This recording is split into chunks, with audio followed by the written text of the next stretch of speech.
Hello and welcome everybody. Smart IAS में आप सभी का स्वागत है। Prelims in short 2022 revision and practice series हम शुरू कर रहे हैं, है ना। टॉपिक वाइज एमसीक्यूज पे बात करेंगे प्रीलिम्स 2022 के लिए, और आज का जो टॉपिक है वो है मेकिंग ऑफ इंडियन कॉन्स्टिट्यूशन। तो बिना टाइम वेस्ट किए आइए स्टार्ट करते हैं।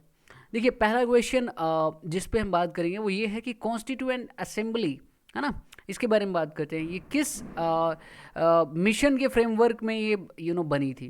Cabinet mission, Simon mission, Cripps mission, या नन ऑफ द अबव?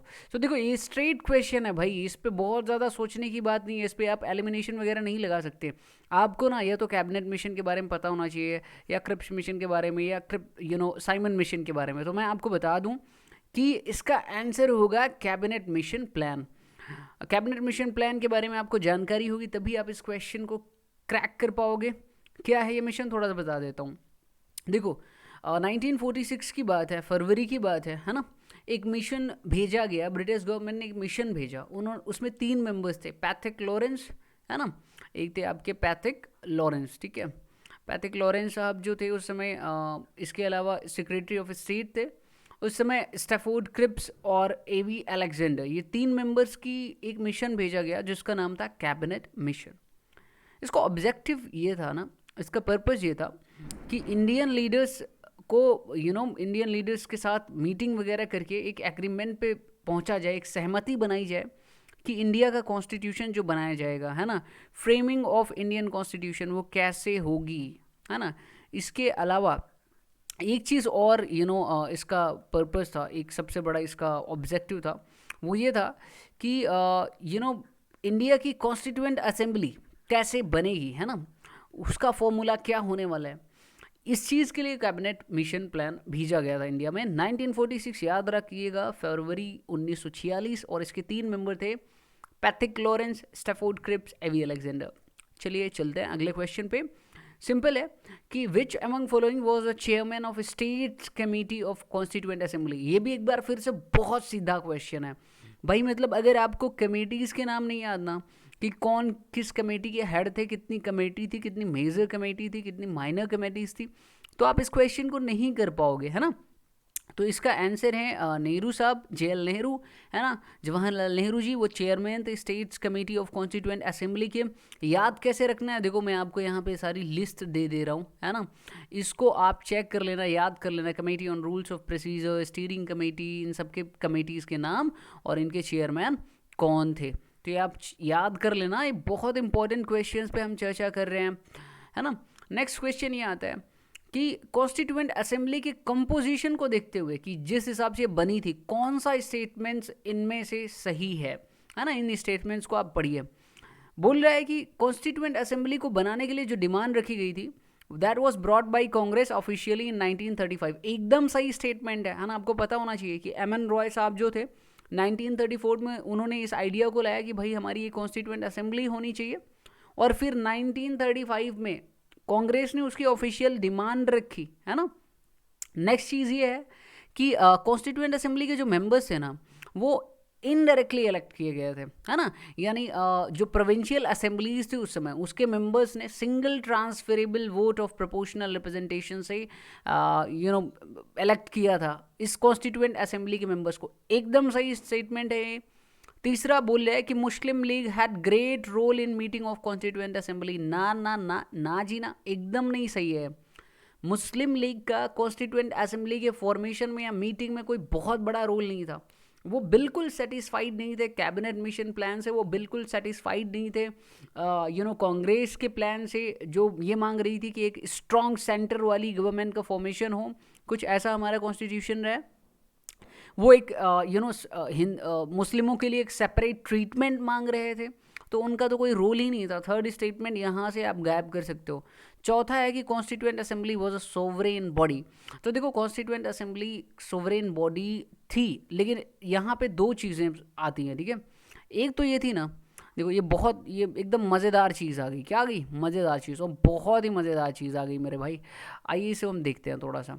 देखो, कॉन्स्टिट्यूएंट असेंबली अगर देखा जाए कॉम्पोजिशन में, ठीक है, क्या कॉम्पोजिशन में ये कैसे बनी, तो इस आधार पे ये सोवरेन नहीं थी, क्योंकि ब्रिटिश गवर्नमेंट ने इसे बनाया था। बट अगर इस आधार पे हम देखें कॉम्पोजिशन में या किसने बनाया था, it was framed by the orders of British government, तो इस हिसाब से तो सोवरेन नहीं होती। बट अगर हम इस चीज़ को देखें कि कॉन्स्टिट्यूएंट असेंबली की फंक्शनिंग कैसी थी, ये काम कैसे करने वाली थी, तो अगर हम इस बेसिस को इस क्राइटेरिया को बेसिस बनाएं तो हम ये पाएंगे कि हाँ, अपनी फंक्शनिंग में जो कॉन्स्टिट्यूएंट असेंबली थी वो पूरी तरीके से सोवरेन थी। तो आंसर पे आइए देख लेते हैं, इसका आंसर होगा एक्चुअली 1 और 2, है ना। सी ऑप्शन इसका सही है। एम.एन. रॉय ने सबसे पहले प्रपोज किया था idea of constituent assembly. Demand Congress party ने ऑफिशियली रखी 1935 में। मुस्लिम लीग ने बायकॉट किया था इस असेंबली की मीटिंग को, और ये ओरिजिन के आधार पर it was not a sovereign body, but in function it was a sovereign body.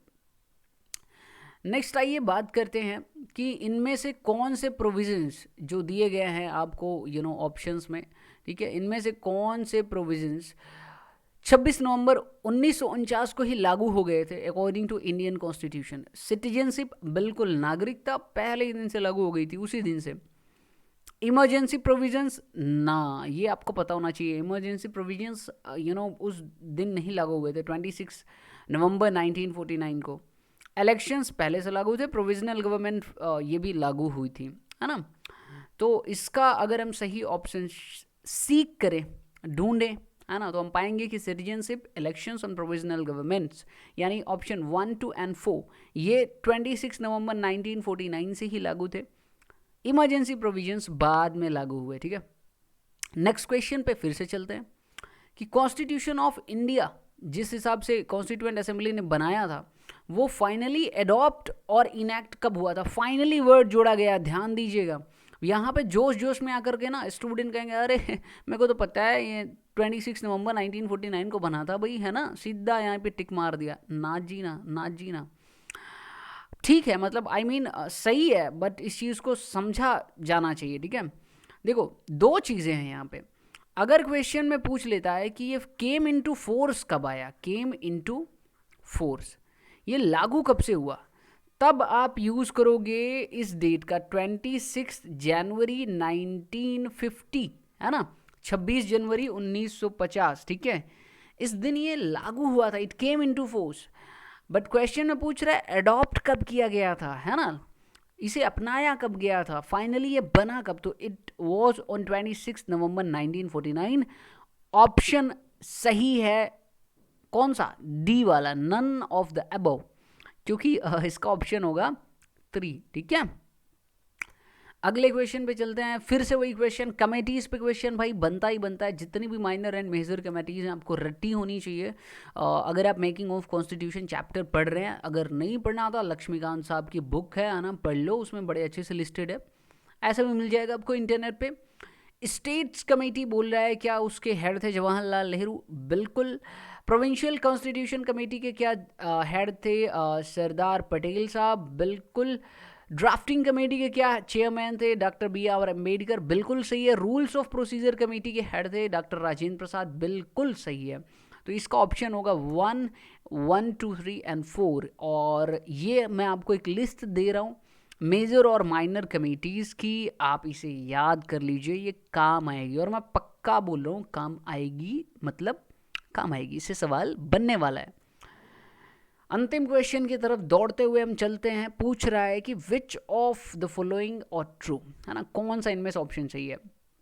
Constituent assembly की पहली मीटिंग 9 दिसंबर 1946 को हुई थी, ओके। ओल्डेस्ट मेंबर जो थे वो टेम्परेरी प्रेसिडेंट ऑफ असेंबली चुने गए थे, बिल्कुल फ्रेंच प्रैक्टिस है ये फ्रेंच प्रैक्टिस है।